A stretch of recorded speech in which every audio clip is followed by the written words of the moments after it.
আল্লাহ বলেন, এ গোলাম, যেই যুবক একজন যুবতী নারীর সৌন্দর্যের দিকে তাকাইল, অবৈধভাবে তার দিকে তাকাইল, পয়গম্বর বলেন কিয়ামতের কঠিন ময়দানে আল্লাহ পাক রব্বুল আলামিন ওই যুবকের দুইটা চোখকে অন্ধ বানাই দিবে।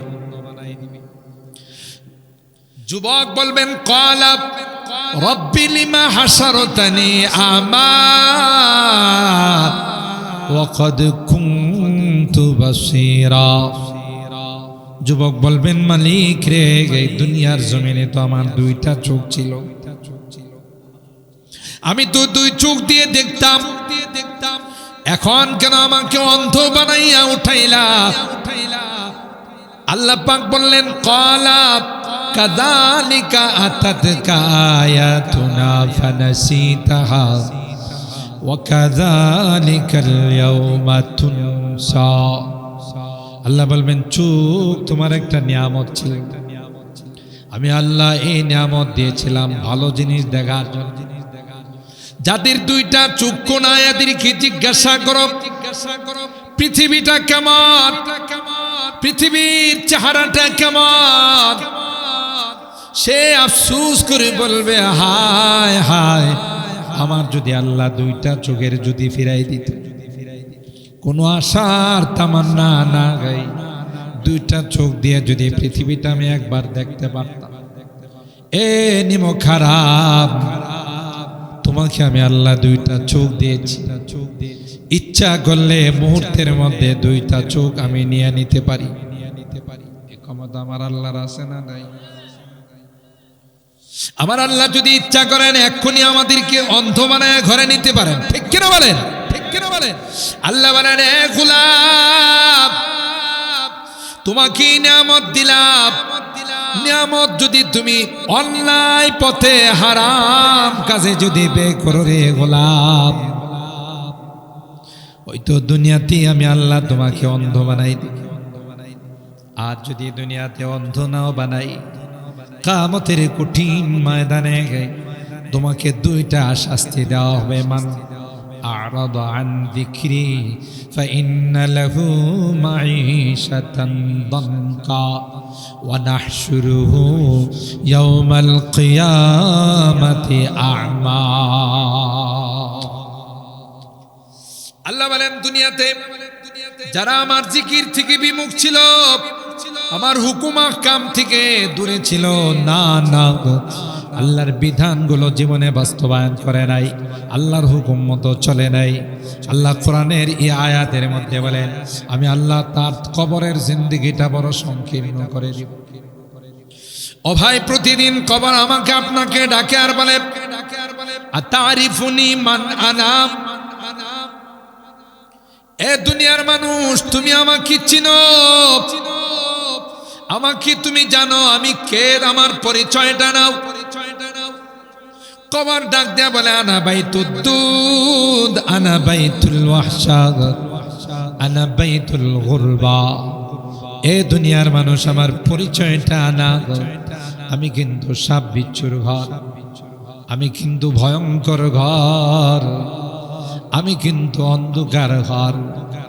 শুধু তাই নয়, শুধু তাই নয়, এ দুনিয়ার মানুষ, যদি তোমার রবকে তুমি খুশি না করতে পারো, তাইলে তুমি আমার কাছে আসার সাথে সাথে এমন চাপ দিব, দুই পাশ থেকে এমন চাপ দিব, তোমার এক পাশের হাড্ডিগুলো আরেক পাশে আমি তোমাকে ঢুকাই দেব।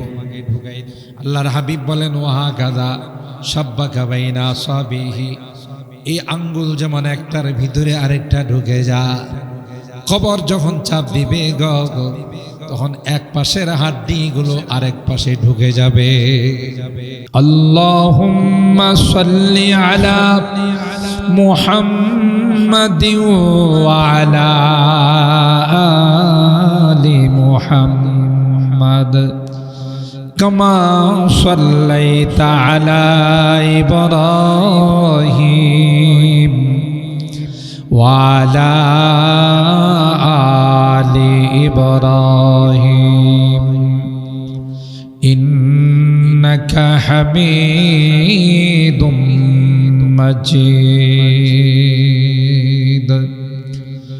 اللهم بارك على محمد وعلى آل محمد كما باركت على إبراهيم وعلى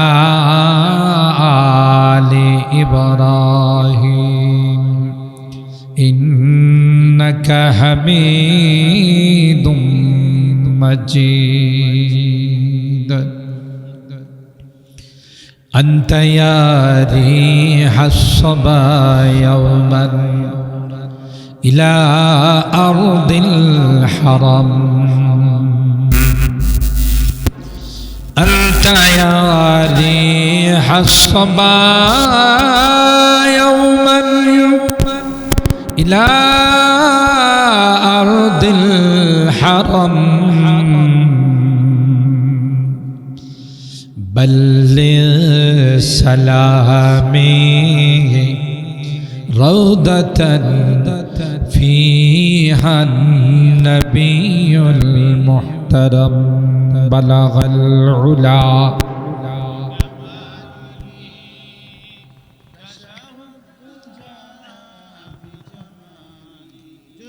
حسنت جميع خصاله صلوا عليه وآله روحي فداء لمدينة مجراي نبي الهدى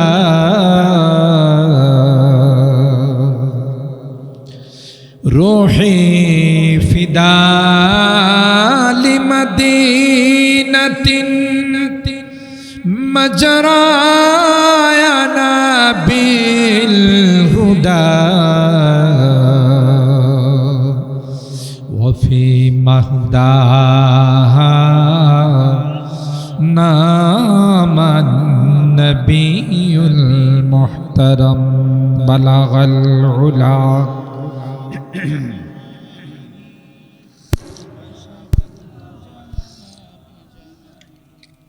حسنت جميع خصاله صلوا عليه وآله اللهم صل وسلم دائما أبدا على حبيبك خير الخلق كلهم আলহামদুলিল্লাহ চর সাততলা সরকার বাড়ি বাইতুল সালাম জামে মসজিদ কমিটি ও মহল্লাবাসীগণের উদ্যোগে আয়োজিত সকল মুর্দেগানের রুহের মাগফিরাত কামনায় আজকে ইসলামী মহাসম্মেলনী সম্মানিত সভাপতি হযরতুল আল্লামা আলহাজ মুফতি মুশাররফ হোসেন সাহেব মুহতামিম সোনারামপুর মাদ্রাসা সহ সভাপতি জনাব আলহাজ আক্তার মোল্লা সরকার সাহেব, আলহাজ গোলাম সরকার সাহেব, গুলজার সরকার সাহেব, আলহাজ ডাক্তার ইব্রাহিম সাহেব, আলহাজ ফিরোজ মিয়া মুন্সি সাহেব উপস্থিত আছেন। আপনাদের এই অত্র মসজিদের সম্মানিত খতিব আমার ছোট ভাই, আমার উস্তাদের সাহেবজাদা হযরত মাওলানা মুফতি আবরার সাহেব দামাত বারাকাতুহুম, হযরত উলামায়ে কেরাম, বেরাদারানি ইসলাম, পর্দার আড়ালের মা ও বোন, আল্লাহ পাকের দরবারে লাখো কোটি শুকরিয়া যে রব্বে কায়নাত পবিত্র শাবানুল মুআজ্জম মাসে আজকে 26 তারিখ 25 তারিখ দিবাগত রাত 26-এর রজনীতে আমাদেরকে দীর্ঘক্ষণ পর্যন্ত বসে হযরত উলামায়ে কেরামদের জবান থেকে মূল্যবান আলোচনা শোনার তৌফিক দান করেছেন। এই জন্যে অন্তরের অন্তঃস্থল থেকে কালিমাতুশ শুকর আদায় করে জোরে সুরে বলি আলহামদুলিল্লাহ। আর একটু জোরে বলি আলহামদুলিল্লাহ। সম্মানিত সুধী, রাত হয়ে গেছে 11টা 35। আমি যদি আপনাদেরকে নিয়ে কিছু আলোচনা করি, 12:30টার ভিতরে দোয়া করি। আপনারা থাকবেন তো ইনশাআল্লাহ? দোয়া করে কে কে যাবেন একটু হাত তোলেন।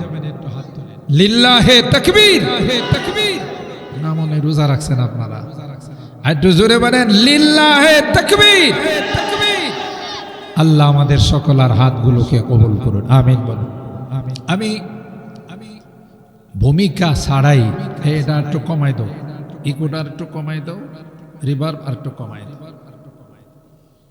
মোহতারাম হাজরিন, যে কথা আপনাদের খেদমতে আমি আরজ করতেছিলাম, কোরআনুল কারীমের সূরা আর-রুমের 22 নম্বর আয়াতে কারিমা আমি তেলাওয়াত করেছি।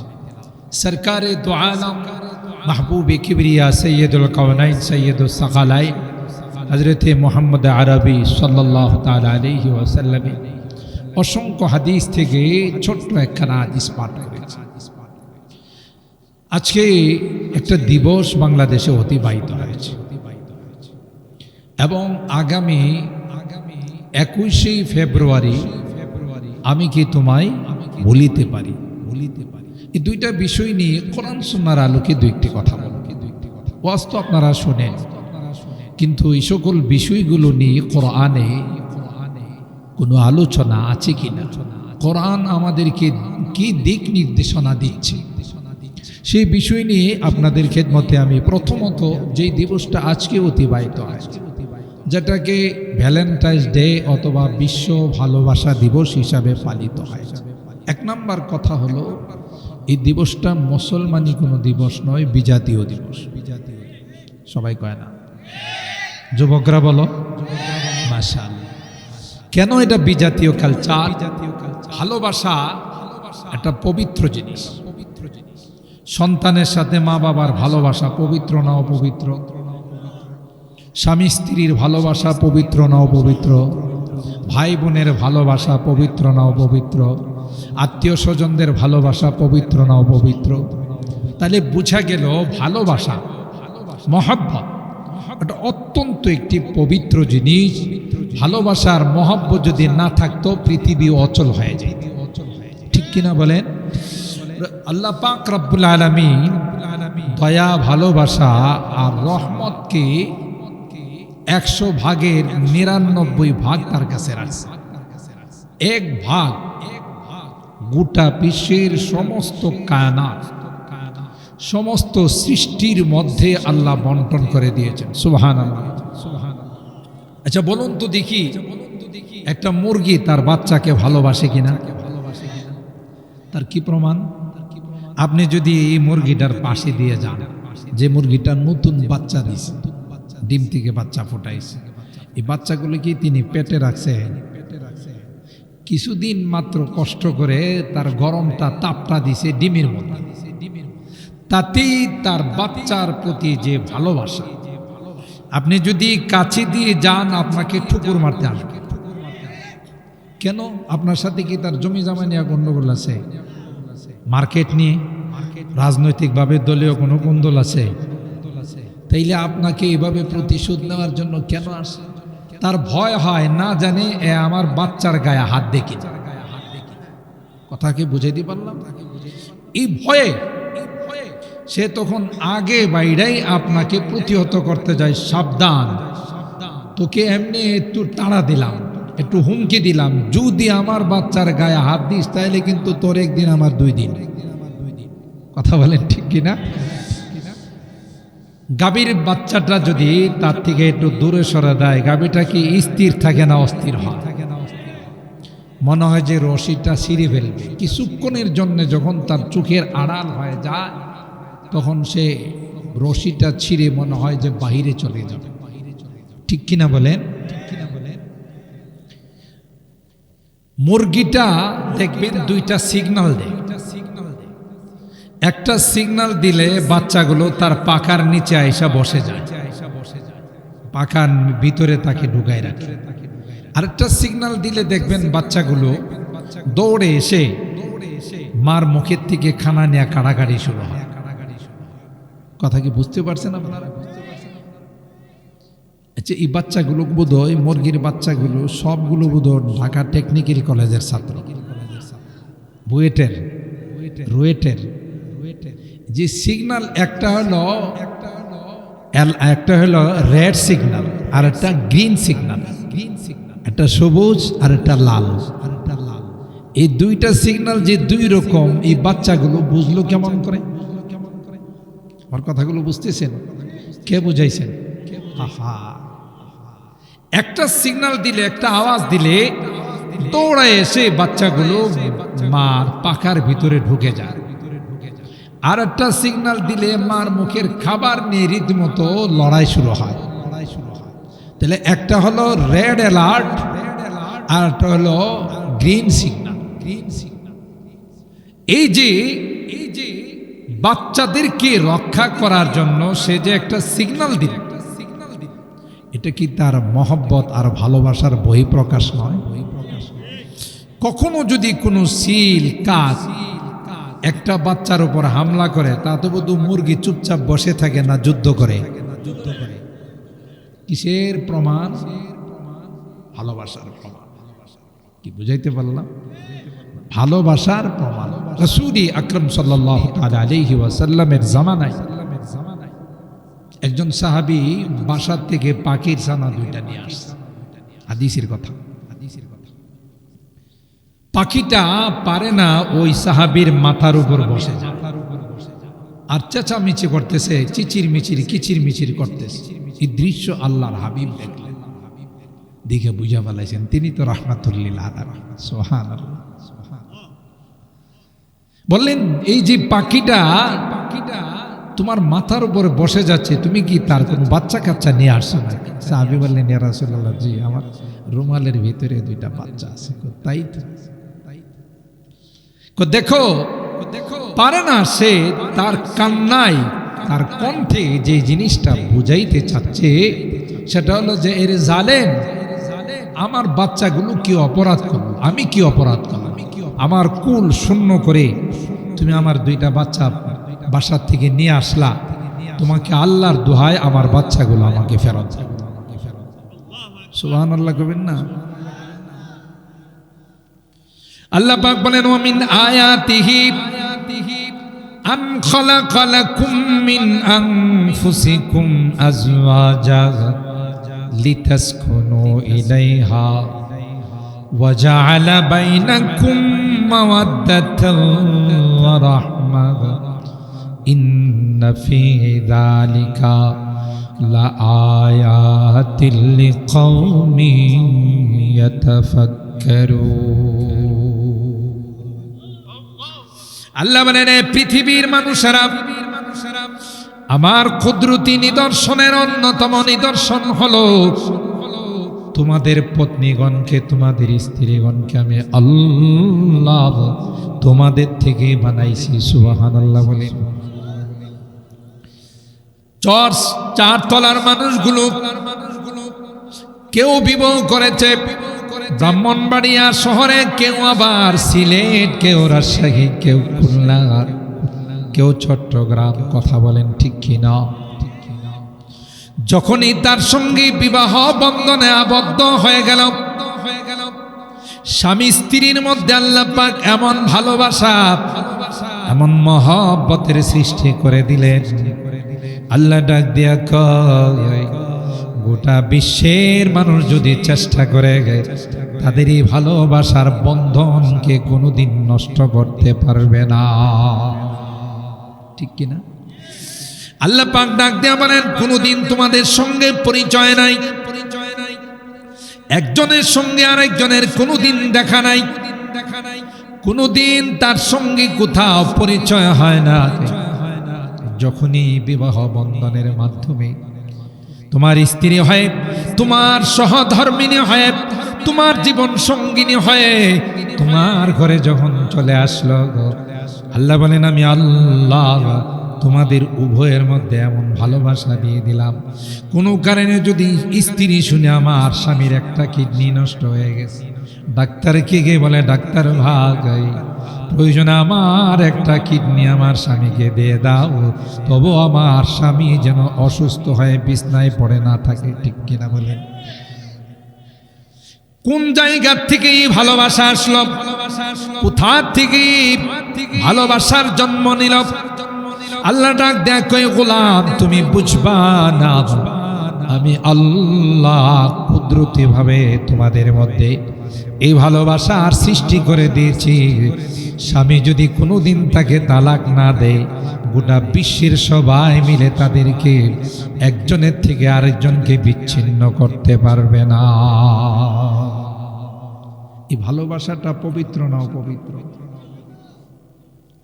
আল্লাহ ডাক দেয়া কয়, যুবক নারীদের কি তোমাদের জন্য বানাইছি, তোমরা তাদের কি তোমাদের সহধর্মিনী বানাইবা, জীবন সঙ্গিনী বানাইবা, তোমাদের স্ত্রী বানাইবা, তোমাদের পত্নী বানাইবা। যত নারী আছে তোমাদের জন্য বানাইছি, কিন্তু যুবক ওই তোমার সহধর্মিনী, তোমার জীবন সঙ্গিনী, তাকে তুমি বানাইবা এটা ইসলামের মাধ্যমে, শরীয়তের মাধ্যমে, বৈধ মাধ্যমে। আর যদি তার সঙ্গে তোমার সম্পর্কটা অবৈধভাবে হয়, কোরআন সুন্নাহ বিরোধী ভাবে হয়, আল্লাহর কসম যতদিন যতবার তার দিকে তুমি তাকাইবা, ততবার আল্লাহর পক্ষ থেকে তোমার উপর গজব নাজিল হইবে। একই জিনিস তার সঙ্গে সালাম বিনিময় করলে, তার দিকে তাকাইলে, তার সঙ্গে কথা বললে, হাদিসে পাকের মধ্যে আসে হাত্তা লুকমাতা ইয়াজআলুহা ফি ইমরাতি, এমন কি স্বামী যদি তার স্ত্রীর মুখে, স্ত্রী যদি স্বামীর মুখে একটা লুকমা তুলে দেয়, তাতেও আল্লাহ তাআলা তাদের আমলনামায় সওয়াব লিখে দেন।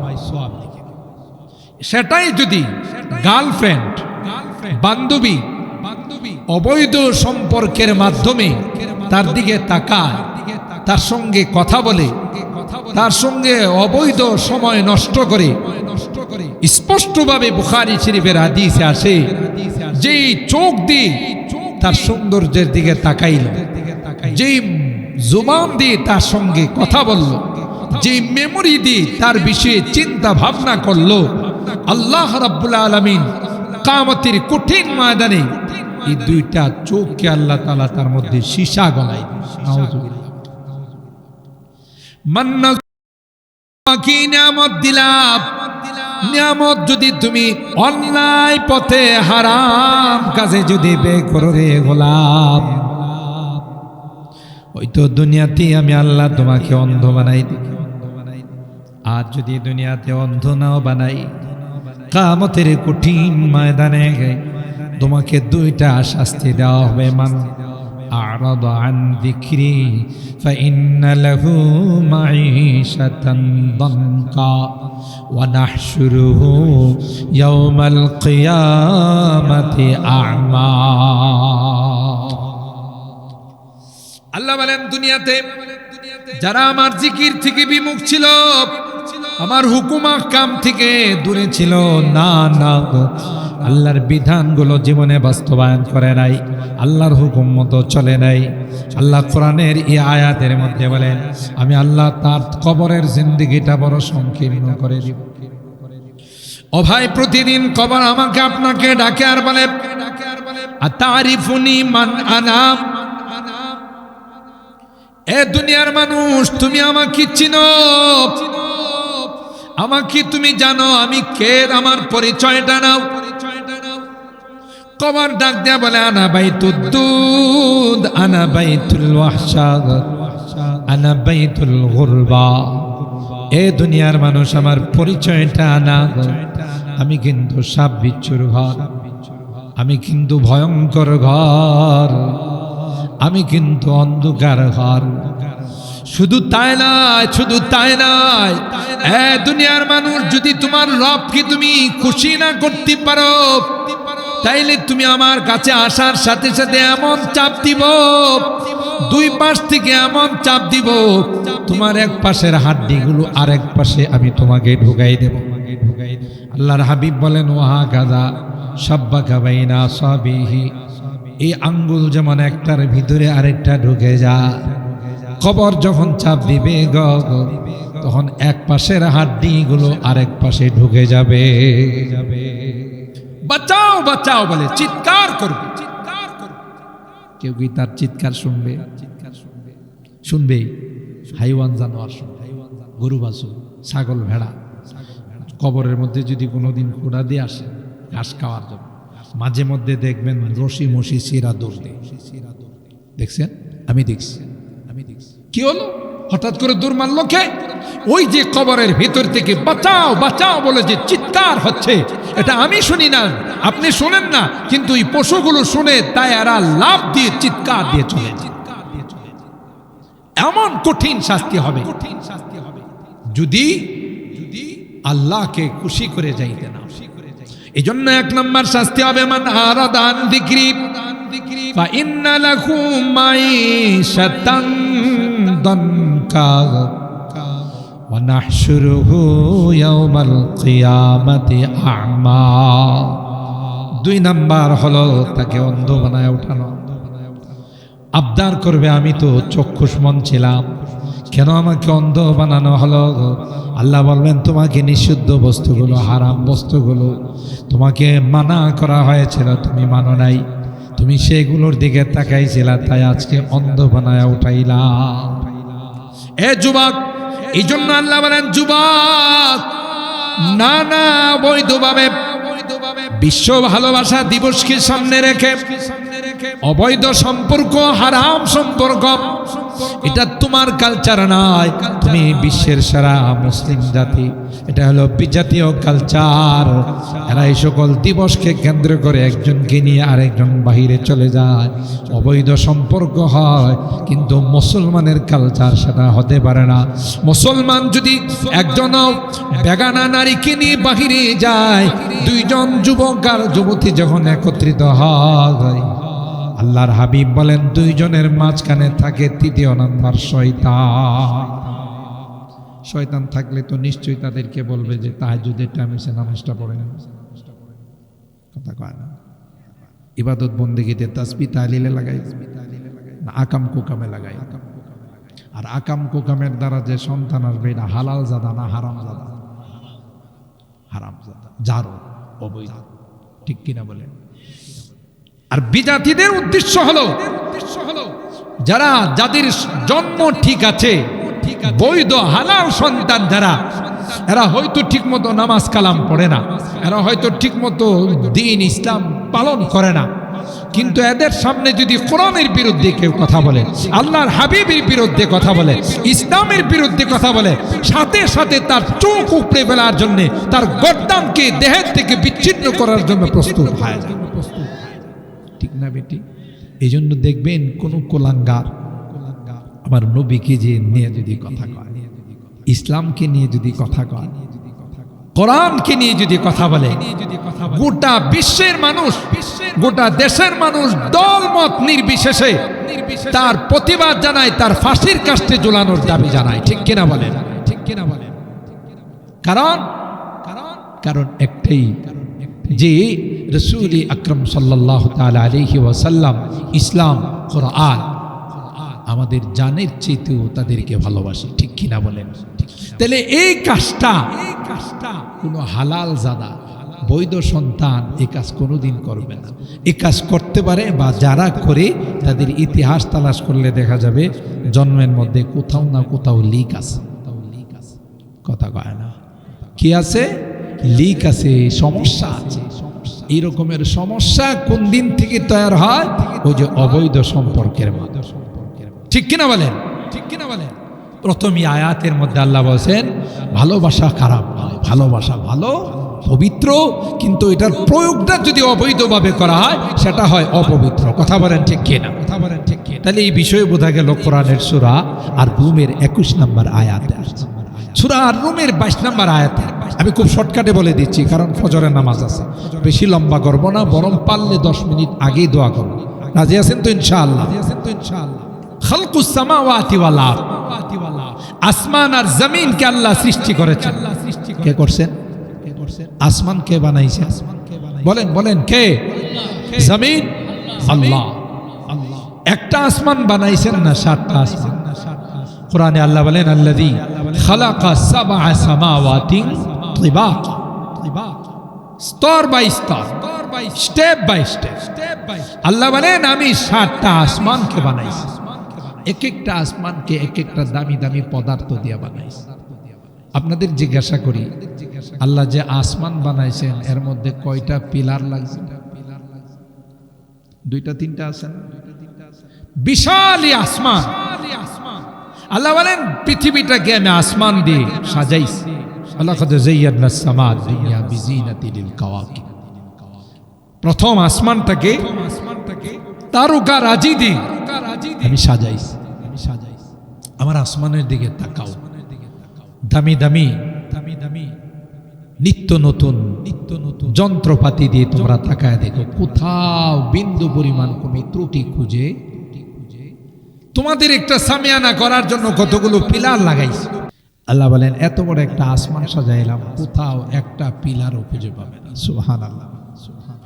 জমিন সাজাইলাম, জমিন বানাইলাম, জমিন ছিল না, পৃথিবীটা পানি ছিল, এর মধ্যে আমি আল্লাহ জমিনের আবিষ্কার করলাম। যেহেতু পানির মধ্যে আমি আল্লাহ মাটির আবিষ্কার করছি, তোমাদের চলাচলের মধ্যে ব্যাঘাত ঘটে। পুকুরে যদি কেউ বালু ভরাট করে, এটা কি শক্ত হয় না নরম থাকে? নরম জায়গাতে চলাফেরা করা যায়, মনে হয় যে পাও নিচে চলে যায়। আল্লাহ বলেন হে গোলাম, গোটা পৃথিবীটা শুধু পানি আর পানি ছিল, এর মধ্যে আমি আল্লাহ জমিন বানাইলাম। তোমাদের চলাচল করতে কষ্ট হবে, এই জন্য আমি আল্লাহ তাআলা জমিনকে স্ট্রং করার জন্য, মজবুত করার জন্য আমি আল্লাহ এই জমিনের মধ্যে বিশাল বিশাল পাহাড় বানাই। সবচেয়ে বেশি পাহাড় কোন দেশে হতে পারে? সৌদি আরব। কোথায়? কারণ সর্বপ্রথম সৌদি আরব থেকে আল্লাহ মাটির আবিষ্কার শুরু করছে। কথা কন, সেই মাটিটা সূচনা হয়েছে খানায়ে কাবা। খানায়ে কাবা থেকে যারা হজ উমরা করছেন গেছেন, খানায়ে কাবাতে যখন আপনি যাবেন, খানায়ে কাবার বরাবর দাঁড়াবেন, তখন আপনি মনে করবেন আমি পৃথিবীর মাঝখানে দাঁড়িয়ে আছি। সুবহানাল্লাহ কয় না? কোথায়? পৃথিবীর মাঝখানে, মিডল পয়েন্টে। ওখান থেকে সর্বপ্রথম মাটির আবিষ্কার হয়। সুবহানাল্লাহ। এই জন্য সবচাইতে বেশি পাহাড় হলো সৌদি আরব। দেখবেন সবখানে শুধু পাহাড় পাহাড়। এই পাহাড়গুলো কি সৌদি সরকারে বানাইছে না?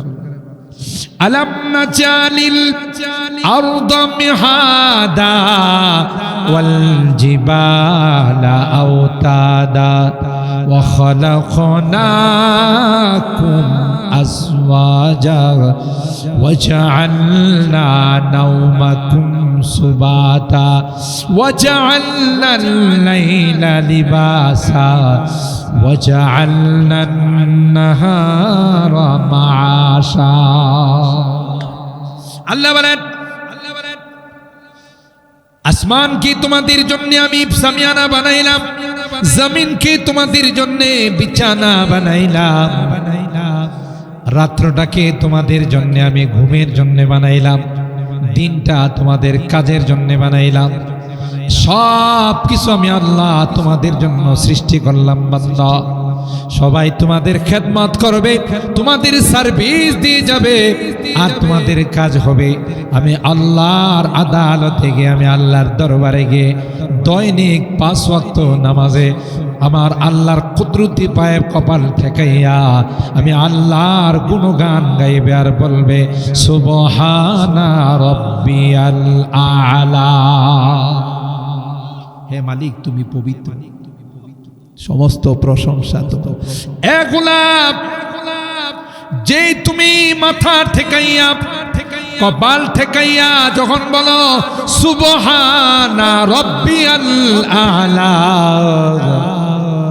আমি ফেরেশতাদের ডাক দিয়া বলে আয়া আমার বান্দা আমার কুদরতি পায়ে কপাল ঠেকাইয়া কি কয় দেখে যায়। সুবহানাল্লাহ।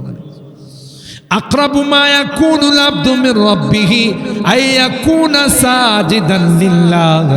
বান্দা যখন সিজদায় পড়ে যায় আল্লাহর সবচাইতে নিকটবর্তী হয়ে যায়। এই জন্য আল্লাহর ওলিরা বলেন বুজুর্গি কি নহি হামকো জরুরত, বুজুর্গি কি নহি হামকো জরুরত, গোলাম আপনা বানা হামকো খুদায়া। আল্লাহ তোমার আব্দু বানায় দাও, তোমার গোলাম বানায় দাও। এটাই আমার জন্য সবচেয়ে বড় ইজ্জতের এবং সম্মানের লকব। সুবহানাল্লাহ। আর ভাইরা আল্লাহ বলেন শুধু তাই নাই, আসমানে সূর্য দিলাম, চন্দ্র দিলাম, জমিনে গাছগাছালি ফসল দিলাম।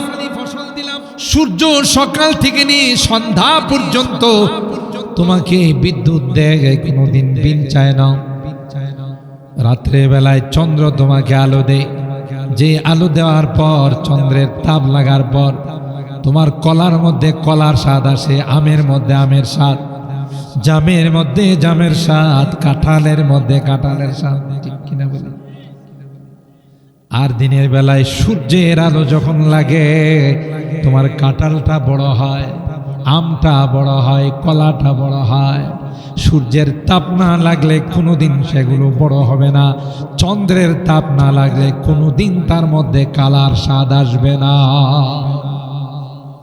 ওমিন আয়াতিহি খালকুস সামাওয়াতি ওয়াল আরদ, শুনেন, ওয়াখতিলাফু আলসিনাতিকুম ওয়া আলওয়ানিকুম, আল্লাহ ডাক দিয়া কয় তোমাদের ভাষার পরিবর্তন, রঙের পরিবর্তন, কেউ ধনী কেউ গরিব, কেউ বাংলা ভাষায় কথা বলো, কেউ ইংরেজি ভাষায়, কেউ আরবিতে, কেউ হিন্দিতে, কেউ ফার্সিতে, কেউ উর্দুতে। আল্লাহ ডাক দেয়া কয় এটাও কিন্তু আমি আল্লাহর কুদরতে নিদর্শন। ঠিক কিনা বলে? বাংলাদেশের মানুষ বাংলা ভাষায় কথা বলেন, সৌদি আরবের মানুষ আরবিতে কথা বলে, আমেরিকার মানুষ ইংরেজিতে কথা বলে, চায়নার মানুষ চাইনিজ ভাষায় কথা বলে, পাকিস্তানের মানুষ উর্দু ভাষায় কথা বলে, ইন্ডিয়ার মানুষ হিন্দি ভাষায় কথা বলে, ইরানের মানুষ ফার্সি ভাষায় কথা বলে। এগুলো কি সবাই তাদের স্কুলে পড়ে শেখে না মাতৃভাষা?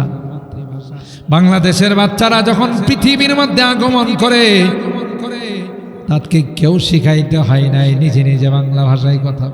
ছোট বাচ্চা একটু যখন বলতে শিখে তখন আম্মু আব্বু মা বলেন, এটা কি বাবা মা শিখাইছে? ওই জানলো কেমন করে বাংলাদেশের একটা মিনারেল ওয়াটার কোম্পানি আছে যার নাম হলো মাম। শিখাইছেন কে? ঠিক ঠিক সৌদি আরবের বাচ্চাটা যখন জন্ম নেয় মাম কয় না, মুয়া কয়, মা পানি। এরা তাদের গ্রাম্য ভাষায় মুয়া বলে। ইংরেজদের ঘরে যখন একটা বাচ্চা জন্ম নেয় তখন বলে ওয়াটার। কথা বলেন ঠিক কিনা? যখন ইন্ডিয়া পাকিস্তানে জন্ম নেয় তখন বলে পানি। কথা বলেন ঠিক কিনা? এগুলো তো কেউ নিজের থেকে শিখে নাই, কে শিখাইছে? আরো আশ্চর্য হবেন, হযরত আদমকে যখন আল্লাহ বানাইলেন, বানানোর ইচ্ছা যখন পেশ করলেন ফেরেশতাদের কাছে, কোরআনের কথা, আমি আমার প্রতিনিধি আদমকে দুনিয়াতে পাঠাইতে চাই। ফেরেশতারা তখন ভেটু দিয়ে বলেছিলেন, আল্লাহ কি দরকার আদম বানানোর, যে আদম সন্তানরা দুনিয়াতে গিয়ে মারামারি কাটাকাটি হানাহানিতে লিপ্ত হবে, আমরাই তো তোমার পবিত্রতা বর্ণনা করার জন্য যথেষ্ট। 2 নাম্বার, তারা মনে মনে ভাবছিল যদি আল্লাহ আদম বানায় আমাদের চাইতে বেশি জাননেওয়ালা হবে না, আদম যদি বানায় আমাদের চাইতে বেশি সম্মানিত হবে না। আল্লাহ পাক জবাব দিয়েছিলেন, ইন্নী আ'লামু মা লা তা'লামুন। আল্লাহু আকবার বলে।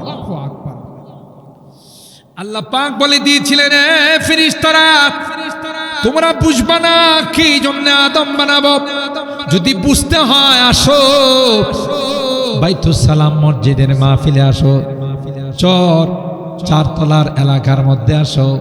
আয়সা দেখো এই মানুষগুলো রাত এখন প্রায় 12টা হয়ে গেছে, 12টার উপরে বাজে, মানুষগুলো কি জন্য এখানে বসা আছে? ঘরে যায় না, আরাম করে নাই। ফেরেশতারা বলে, আল্লাহ তোমার কালামের মহব্বত নিয়ে বসা আছে। আখিরি মোনাজাত করার জন্য পোস্টারের মধ্যে লেখা আছে, মুর্দেগান যারা আছেন, যারা মরহুম হয়ে কবরে শুয়ে আছেন, তাদের মাগফিরাতের জন্য আজকে দোয়া হবে। তাই বড় আশা নিয়ে এখানে যারা বসে আছে, কাহারো মা নাই, কাহারো বাবা নাই, ঠিক কিনা বলে? ওই মা বাবার রুহের মাগফিরাত কামনার জন্য বসে আছেন। আল্লাহ ডাক দেয়া কয়, তোমরা না বলেছিলে এরা মারামারি কাটাকাটিতে লিপ্ত হবে? আইসা দেখো এরা কি মারামারি কাটাকাটিতে লিপ্ত না। আমি আল্লাহ কিছুক্ষণ পর পর পবিত্রতা বর্ণনা করে আর বলে সুবহানাল্লাহ, বলুন সুবহানাল্লাহ। আবার কিছুক্ষণ পর পর বলে আল্লাহু আকবার, বলেন আল্লাহু আকবার।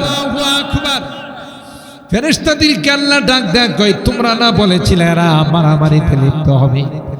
কই না না, এরা তো আমার প্রশংসা করে, আমার পবিত্রতা বর্ণনা করে, আমার বড়ত্ব বর্ণনা করে। আল্লাহ ডাক দেয়া কয়, তাইলে তোমরা যে বলেছিলে এখনকার অবস্থার সঙ্গে তো কোনো মিল নাই। ফেরেশতারা তখন বলে, ক্বালু সুবহানাকা লা ইলমা লানা ইল্লা মা আল্লামতানা ইন্নাকা আনতাল আলিমুল হাকীম। আল্লাহ সারেন্ডার, আল্লাহ মাপ চাই, ভুল হয়ে গেছে, মাফ করে দেন। কথা বলেন ঠিক কিনা? আল্লাহ ডাক দেয়া কয়, না না, তোমাদেরকে বলেছিলাম ইন্নী আ'লামু মা লা তা'লামুন, আমি যা জানি তোমরা তা জানো না। আল্লামা আদমাল আসমা কুল্লাহা, সংক্ষেপে বলতেছি চুম্বক অংশটা। আল্লাহ এটার বাস্তব জবাব দেওয়ার জন্য একটা ক্লাস নিলেন, যে ক্লাসের মধ্যে একমাত্র মাটির ছাত্র ছিল আদম, বাকি সব নূরের ছাত্র ফেরেশতা। সমস্ত বস্তুর নাম আল্লাহ এই ক্লাসে শিক্ষা দিলেন। শিক্ষা দেওয়ার পর ফেরেশতাদেরকে আল্লাহ বললেন, আম্বিউনি বিআসমাই হাউলা ইন কুনতুম সাদিকিন, তোমরা যে দাবি করছিলে তোমরা অনেক জানো, তোমরা অনেক শিক্ষিত, তোমরা অনেক দামি, তাহলে এটার বাস্তব প্রমাণ দিতে হবে। শিক্ষিত হইলেও তো বলতে পারো, বলো দেখি আমি যে ক্লাসের নামগুলো বললাম এগুলো শোনো। ফেরেশতারা একটা নামও বলতে পারে না। আল্লাহু আকবার। ফেরেশতারা বললেন, ক্বালু সুবহানাকা লা ইলমা লানা ইল্লা মা আল্লামতানা ইন্নাকা আনতাল আলিমুল হাকীম। সারেন্ডার, বলো কিছুই বলতে পারে না। আল্লাহ তখন আদমকে ডাক দিলেন, আদম তুমিও তো ছিলা, তুমি কি বলতে পারবা? ইয়া আদম আম্বিউহুম বিআসমাই, আদম তোমার পক্ষে কি নামগুলো বলা সম্ভব? তাফসীরের কিতাব খুলে দেখুন, হযরতে আদমকে বলতে দেরি হয়। আদম সমস্ত বস্তুর নাম প্রকার কি জন্য আল্লাহ বানাইছেন, কখনো আরবিতে কয়, কখনো ইংরেজিতে কয়, কখনো ফার্সিতে কয়, কখনো হিন্দিতে কয়, কখনো উর্দুতে কয়, কখনো বাংলাতে কয়, কখনো চাইনিজ ভাষা বলে, কখনো মালাই ভাষা বলে, কখনো নাগরি ভাষায় বলে।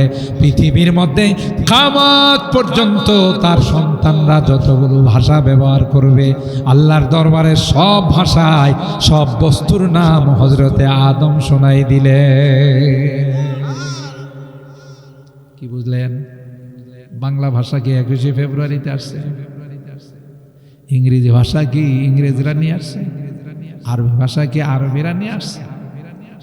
হযরতে আদমের সন্তানরা কিয়ামত পর্যন্ত যত ভাষা ব্যবহার করবে, সমস্ত ভাষা দিয়ে হযরতে আদম সমস্ত বস্তুর নাম আল্লাহর দরবারে শোনায়। এক নাম্বার হইছে না দুই নাম্বার? বলেন, কষ্ট হইতেছে বেশি? এই তো আর 5 মিনিট পরে ইনশাআল্লাহ দোয়াতে চলে যাব।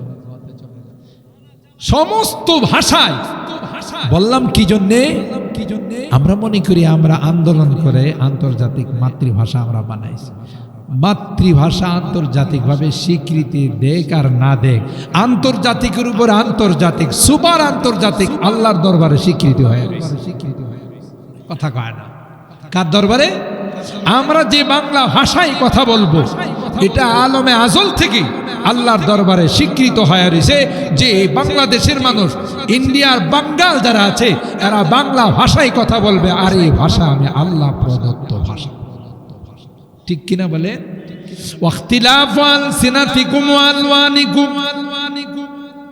শুধু তাই নয়, 20 কিলোমিটার পর পর ভাষার পরিবর্তন আছে না নাই? 20 কিলোমিটারে যদি আপনি যান দেখবেন কিছু না কিছু টানটুনের মধ্যে বেশ কম আছে, আঞ্চলিকতায় বেশ কম আছে। বাংলা ভাষা বলে বাংলাদেশের মানুষ, কিন্তু এক এক জায়গার ভাষা এক এক রকম।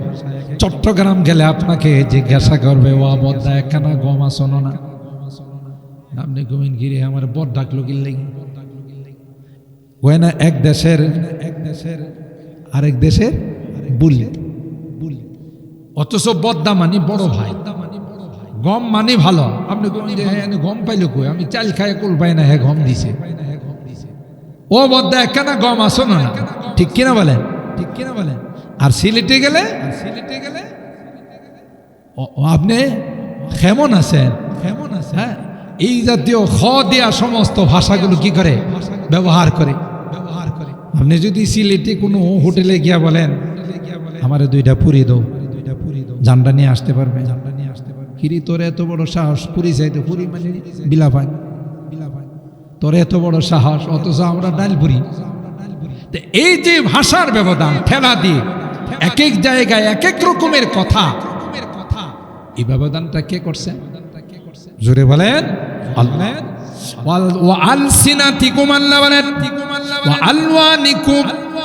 রঙের পরিবর্তন, কেউ কালো, কেউ সাদা, কেউ সুন্দর, কেউ বিশ্রী, কেউ লম্বা, কেউ খাটো। কথা বলেন ঠিক কিনা? কেউ ধনী, কেউ গরিব, কে বানাইছেন? আল্লাহ ডাক দিয়ে কয়, সবাই যদি একরকম হয়ে যাইতো পৃথিবীর নিজাম ঠিক থাকতো না। সবাই যদি ফ্যাক্টরির মালিক হইতো, কর্মচারী শ্রমিক খুঁজে পাওয়া যেত, ওয়ার্কার খুঁজে পাওয়া যেত। সবাই যদি সিএনজির মালিক হইতো, ড্রাইভার কেউ না হইতো, সিএনজি চালান না পাওয়া যেত, অটো চালানেওয়ালা এখান থেকে হাঁটতে হাঁটতে যাই, তুই তো বৈরব। কথা কয় না, কারণ চালাবে না তো, সবাই তো মালিক। নাহনু কাসামনা বাইনাহুম মাঈশাতাহুম ফিল হায়াতিদ দুনিয়া ওয়া রাফা'না বা'দাহুম ফাওকা বা'দিন দারাজাত লিয়াত্তাখিযা বা'দুহুম বা'দান সুখরিয়া ওয়া রাহমাতু রাব্বিকা খায়রুম মিম্মা ইয়াজমাউন। किस्मत किया हर शय को क़स्साम अज़ल ने, किस्मत किया हर शय को क़स्साम अज़ल ने, जिस चीज को जिसके लिए काबिल नजर आया, बुलबुल को दिया नाला व परवाना को जलना, बुलबुल को दिया नाला व परवाना को जलना, गम हमको दिया सबसे जो मुश्किल नजर आया। সব জিনিসের বন্টন করছেন কে? জোরে বলুন কে? আল্লাহ কয় তোমাদেরকে সবচাইতে দামি জিনিস দিছি চিন্তা শক্তি। কাউকে চিন্তা শক্তি দেয়নি। 3.5 হাত বডির মালিক, রাজা বানাইছি পৃথিবীর সবার উপর। ওয়ালাকাদ খালাকনাল ইনসানা ফি আহসানি তাকওয়িম, সবচাইতে সুন্দর করে তোমাদেরকে বানাইছে, আর কাউকে বানাই নাই।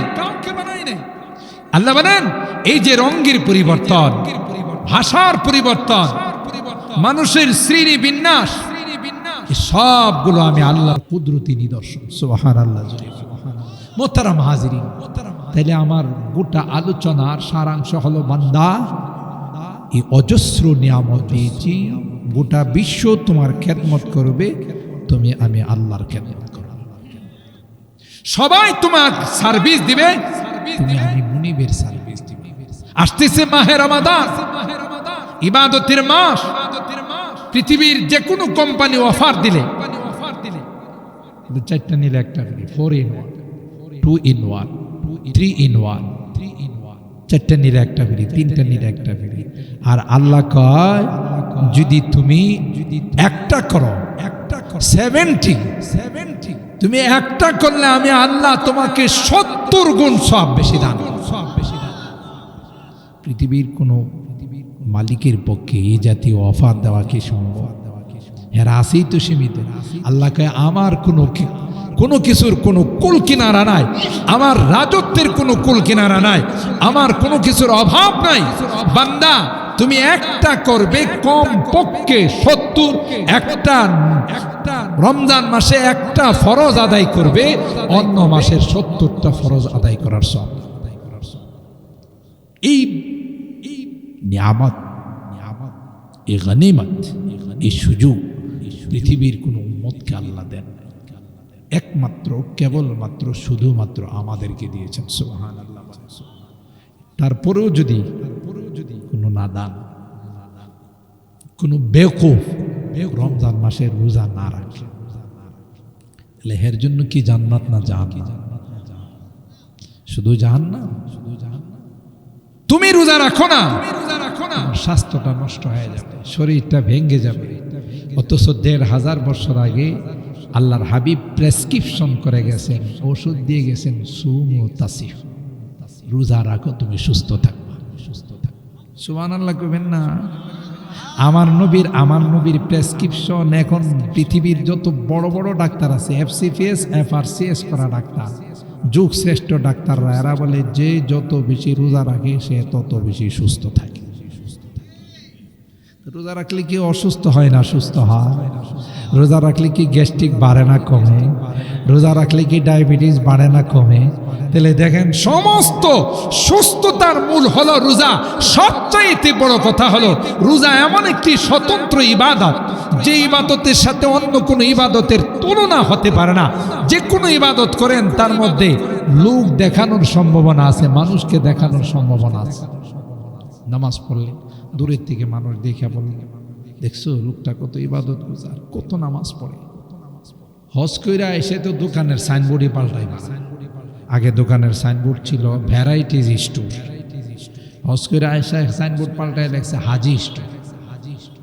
কথা কয় না, হাজি স্টোর। তো লোকজন জিজ্ঞাসা করে, ভাই এখানে একটা দোকান আছিল ভ্যারাইটিজ স্টোর, দোকানটা কই? অন্য পাশের লোকজন খায়, এটাই এখানে হাজি স্টোর। ও তাই এবার হজ করে আইসি বলে, হাউস করে আইসি, ঠিক না?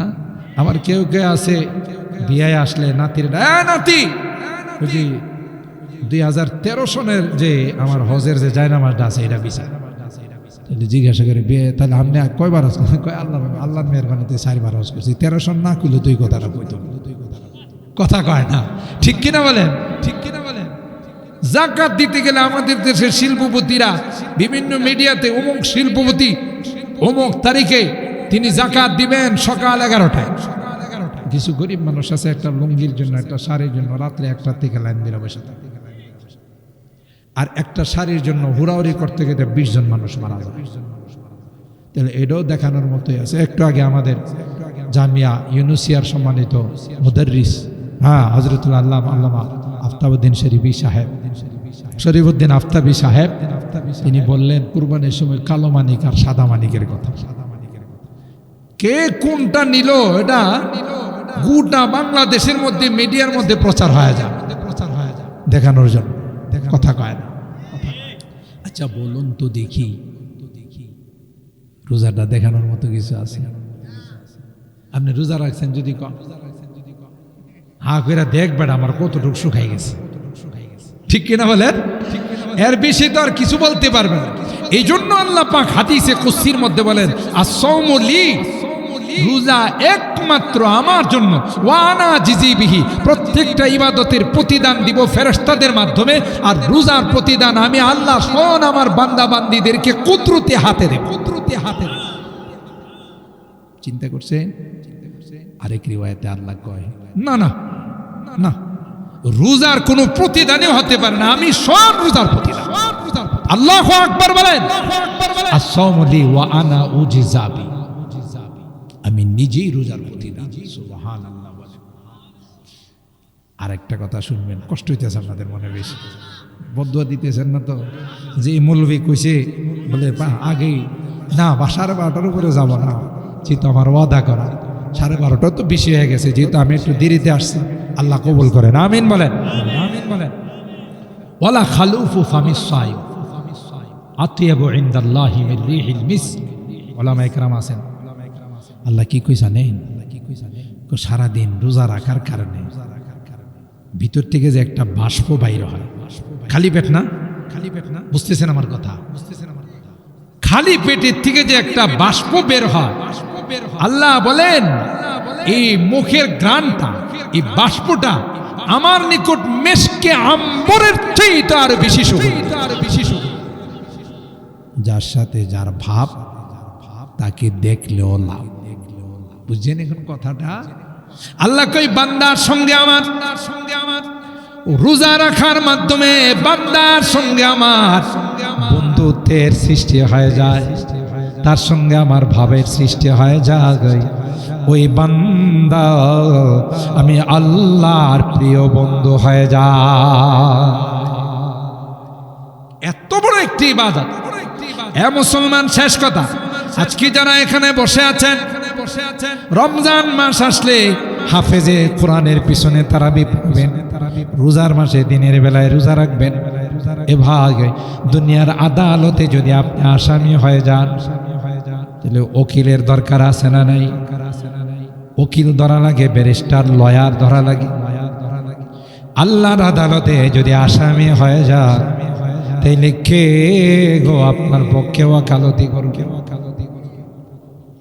আল্লাহর আদালতে যদি আসামি হয়ে যায়, কেউ তো আমার পক্ষে ওয়াকালতি করবে না। আমার সন্তান আমাকে বাপ বলে স্বীকার করবে না, ঠিক কিনা বলেন? আমার স্ত্রী আমাকে স্বামী বলে স্বীকার করবে না। দুনিয়ার কেউ আমাকে আপন বলে স্বীকার করবে না। আল্লাহর হাবিব কয়, তুমি যদি আল্লাহর আদালতের আসামি হয়ে যাও, দুইজন ব্যারিস্টার তোমার পক্ষে ওয়াকালতি করবে। আল্লাহু আকবার। একজন ব্যারিস্টারের নাম হলো আল কুরআন, দ্বিতীয় নাম্বার ব্যারিস্টারের নাম হলো আসিয়াম, একজন হলো আল্লাহর কালাম। আল্লাহর কালাম গিয়ে বলবে রব্বি আইমানাতুহুম রব্বি মানাতুহুম নাওমা বিল্লাইল। আল্লাহ রাত্রির বেলায় মাহফিল শুনছিল, তারাবিতে আমাকে দাঁড়ায়া দাঁড়ায়া হাফেজে কোরআনদের মুখে আমার তিলাওয়াত শুনছিল। সুতরাং আজকে তোমার আদালতের আসামি হয়ে গেল, তাই তোমার আদালতে সুপারিশ করার জন্য আসলাম। যতক্ষণ পর্যন্ত তার জান্নাতের ফায়সালা না হবে, ততক্ষণ পর্যন্ত তোমার আদালত ছেড়ে যাব না। আপনাদের কি ধারণা, কোরআন যদি আল্লাহর আদালতে গিয়ে সুপারিশ করে, এটা গ্রহণ হতেও পারে, নাও পারে? রোজা বলবে আয় রব্বি মানাতুহু তাআমা ওয়া শাহাওয়াতি বিন-নাহার, দিনের বেলায় খাইতে দেই নাই। বাড়িতে খাবারের কোনো অভাব ছিল না, পানি ছিল, শরবত ছিল, খেজুর ছিল, হরেক রকমের ফ্রুট ছিল, কোনটাই তাকে খাইতে দেই নাই। আজকে তোমার আদালতের আসামি হয়ে গেছে। মালিক রে, যতক্ষণ পর্যন্ত তার জান্নাতের ফায়সালা না হবে, ততক্ষণ পর্যন্ত তোমার আদালত ছেড়ে যাব না। আল্লাহ কোরআনকে আর রোজাকে বলবে, যাও, তোমাদের উভয়ের সুপারিশ আমি আল্লাহ কবুল করে নিলাম। তাহলে কি রোজা ছাড়া যাবে? আল্লাহ সুযোগ দিয়েছেন, কেউ অসুস্থ যদি হয় মারাত্মক, পরবর্তীতে কাজা করার কথা। আপনি আশুগঞ্জের থেকে চর সারতলা থেকে আপনি গেলেন চট্টগ্রাম বিভিন্ন কাজে, আপনাকে অন্য সময় রোজা রাখার অনুমতি আছে, কিন্তু ছাড়া যাবে না। সুযোগ দিছেন। আর যদি কেউ কোনো কারণ ছাড়া, মান আফতারা ইয়াওমান মিন গায়রি উযরিন ওয়ালা মারাদ, অসুস্থ ছিল না, কোনো কারণও ছিল না, তারপরে এমনিতে রোজা রাখে না, এই স্বাস্থ্যটা নষ্ট হয়ে যাবে। আবার কিছু আদিকলা মা বাবা আছে, আদিকলা বুঝেন তো, বাচ্চার ছেলের বয়স হলো 20, মেয়ের বয়স হলো 18। তোমরা ছোট মানুষ, রোজা রাখো না। এরকম আদিকলা মা বাবা আছে না, এই আদিকলা মা বাপকে ওই ছেলে মেয়ে গলার মধ্যে গামছা লাগায় আল্লাহর আদালতে নিয়ে হাজির করবে যে আদিকলা মা বাপ রোজা রাখতে দিছে। কথা কি বুঝে আসছে? সাবধান সাবধান। আল্লাহ নবী বলেন মুরু সুবিয়ানাকুম ইদা বালাগু সাবআ সিনিন, বাচ্চাদের বয়স যখন 7 বছর হয় নামাজের কথা বলো, রোজার অভ্যস্ত করো। এখনো তার উপরে ফরজ হয় একদিন 2 দিন 3 দিন করে রোজা রাখা।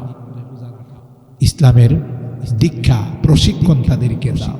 আর প্রাপ্ত বয়স্ক হয়ে গেছে, আপনি নামাজের কথাও বলেন না, রোজার কথাও বলেন না, আল্লাহর আদালতে আসামি বানাবেন। কথা বলেন ঠিক কিনা?